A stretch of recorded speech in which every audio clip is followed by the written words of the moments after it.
Qui ciel, ciel bleu, qui bleu, bleu digo, qui digo, digo lavé, qui lavé, lavé, rat blanc, qui blanc, blanc coton, coton matelas, qui matelas, matelas dormi, qui dormi, dormi levé, qui levé, levé danser, qui danser, danser tropique, qui tropique, tropicana.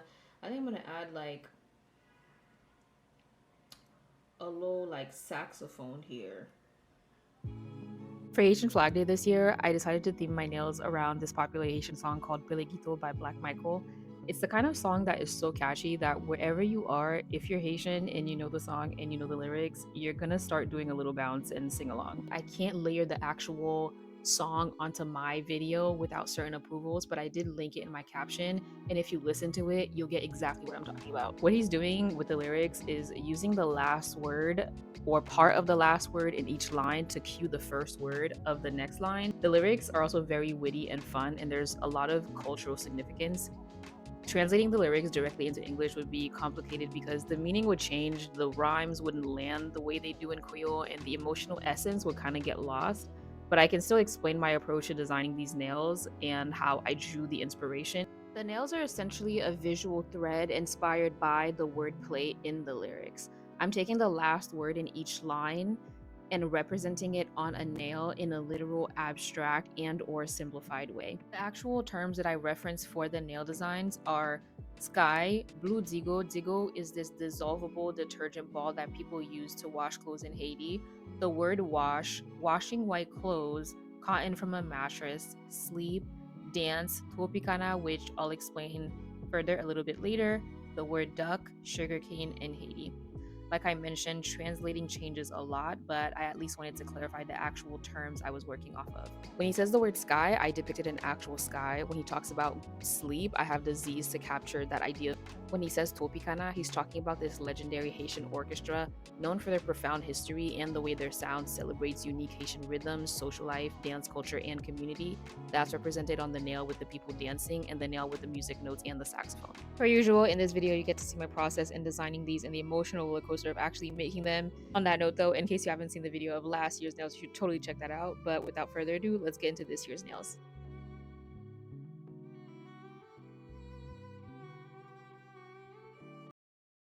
I always start with the blank template because I had already decided the shape that I was going to make these nails. I picked the template that corresponded to that shape and went right ahead into a conceptual sketch. I figured out the design for each of the reference words pretty quickly, except for the phrase cotton in mattress. I didn't want it to be too abstract that it wasn't understood, but also not too literal.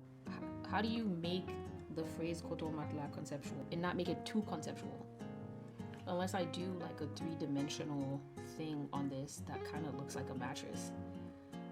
I feel like that's like too far. It doesn't necessarily align because these kind of like have objects that actually represent the thing. And you could tell what it is. Well, not the con, but that's gonna get like edited to look like little pieces of con. But you know what I'm saying? Let me think. Alright, essentially we're just gonna have to figure out how to conceptualize this one.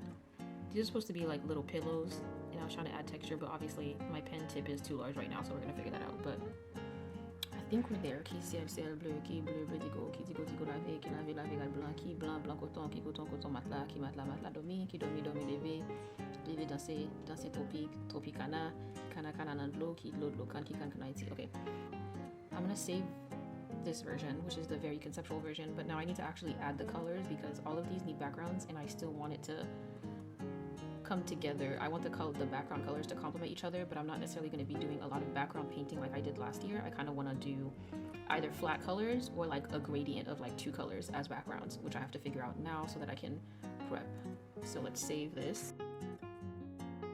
The second half of the designing process was essentially composed of creating a second version where I began to really think about what the colors are going to look like for the elements, including the gradient backgrounds, figuring out what the three-dimensional elements are going to look like, the appropriate sizes for them.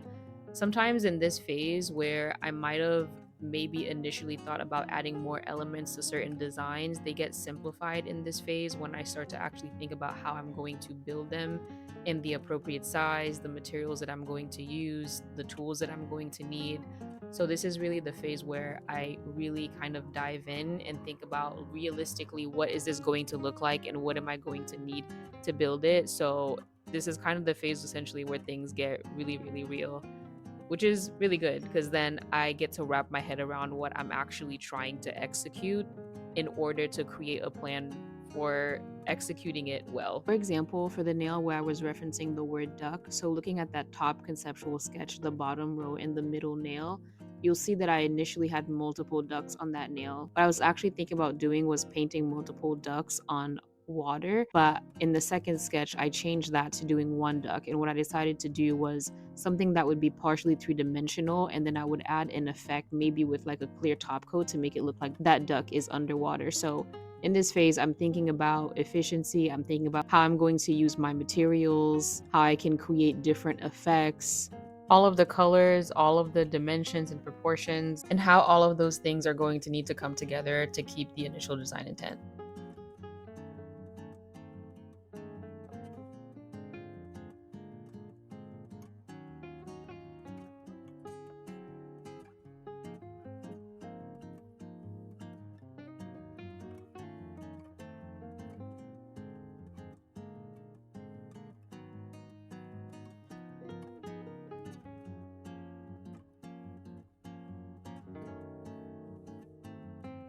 Even towards the end of the process of adding colors to the backgrounds of the other nails, I was going back and forth on how I was going to represent cotton in a mattress on this one nail.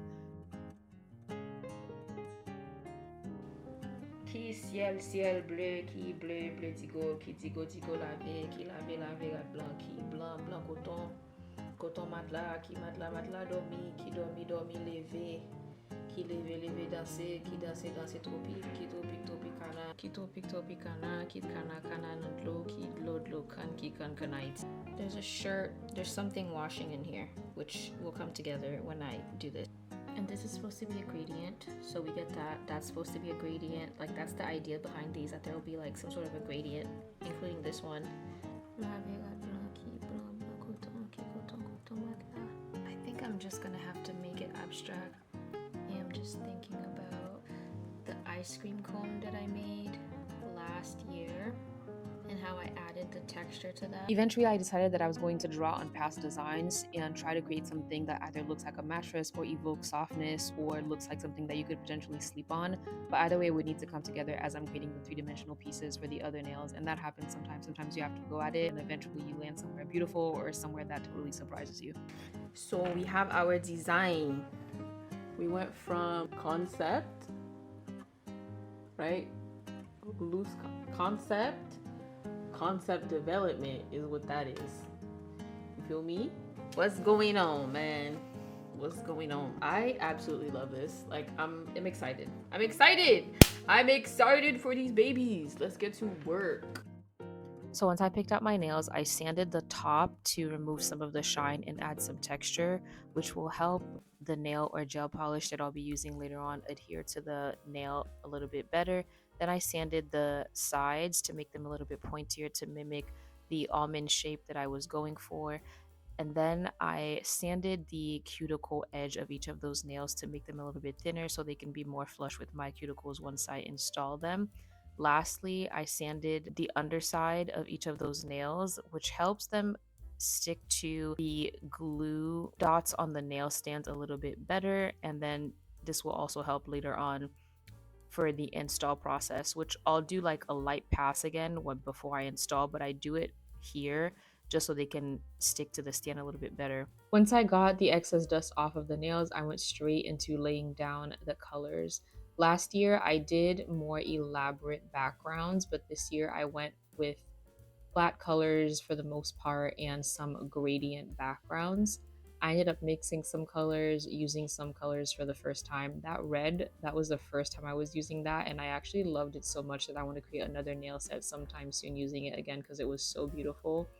Anyway, mixing colors and using some colors for the first time is always really fun. I'm not working on the nails in any particular order. I'm jumping around, letting things dry, and moving on to the next until I can go back and add other elements just to kind of keep moving. Once I got all the flat colors down, I started working on some of the gradient colors as well. This is my airbrush. I always try to clean it out with some solution before starting, and I clean it out in between each color as well just to keep things clean. My airbrush is one of my favorite investments for my at-home press-on making nail design studio. It makes making gradient colors so easy. I used to use a sponge in the past, but since I started using an airbrush, I have not gone back. It's just magnificent. Honestly, it's one of my favorite tools. This process got even more exciting once some of those background colors started to dry and I could add additional elements to them. This is the nail for the word Tropicana where I did the music note and the saxophone. This turned out so cute. This is the nail for the word sky. I use this brush that kind of has this fuzzy tip, which happened accidentally, but I kept it around. And now whenever I'm working on clouds on a nail design, it creates it so easily and it's just so perfect and like whimsy. This is the nail for the word sleep where I did the Z's. Again, so cute.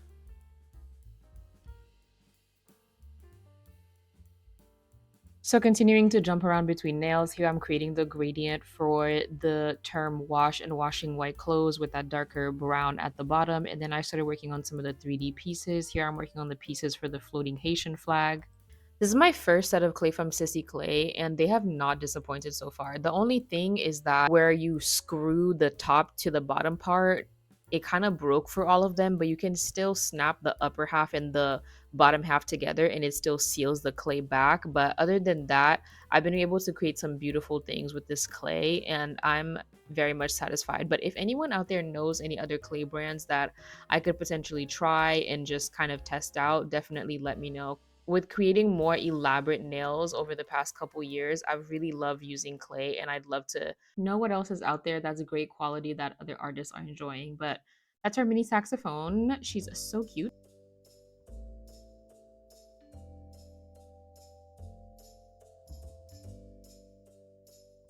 Then I jumped to the detergent balls. These were super easy. I just had to actually mold the balls into different sizes and glued them down. And then I created the water drops using clear glue. For the sugarcane exterior, I had to mix pink and blue clay to create the purple that I was looking for. I laid that down and I let it dry for a bit before I added the details. I jumped around between a couple of other nails, working on some of the other 3D items before I came back and added the details to the sugarcane, including the piece that looked like it had been broken or sort of bitten into.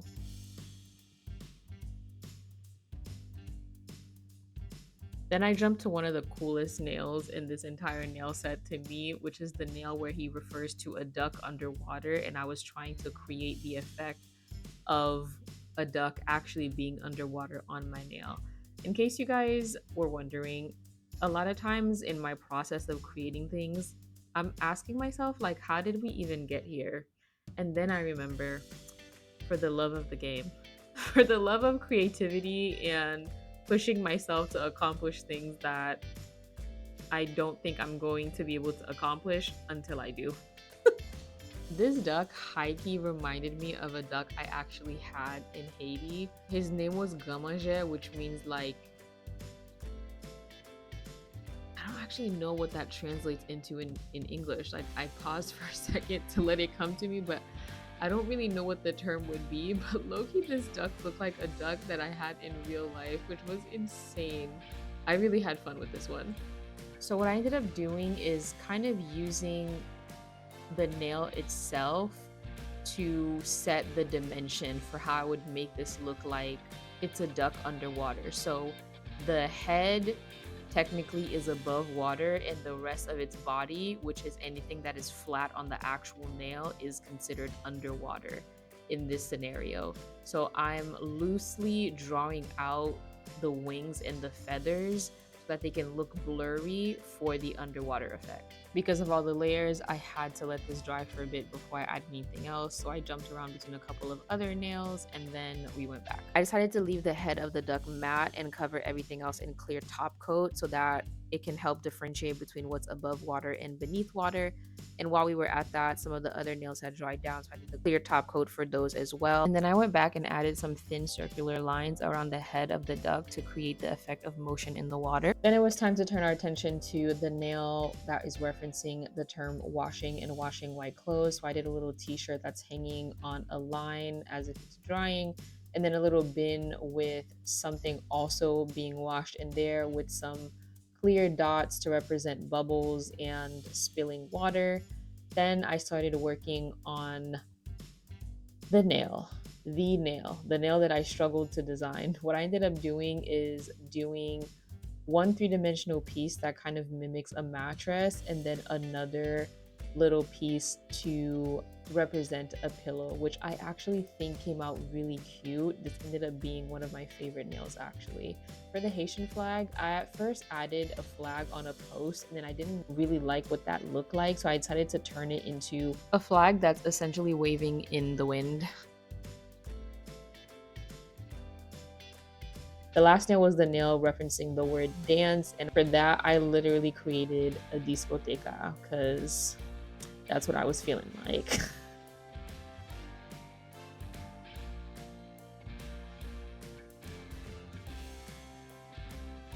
As always, this was a joy to make. The song was one of my favorites growing up, so this project brought a lot of nostalgic feels. I'm also happy that I took a chance on the idea because I was scared at first, but we arrived and all is well.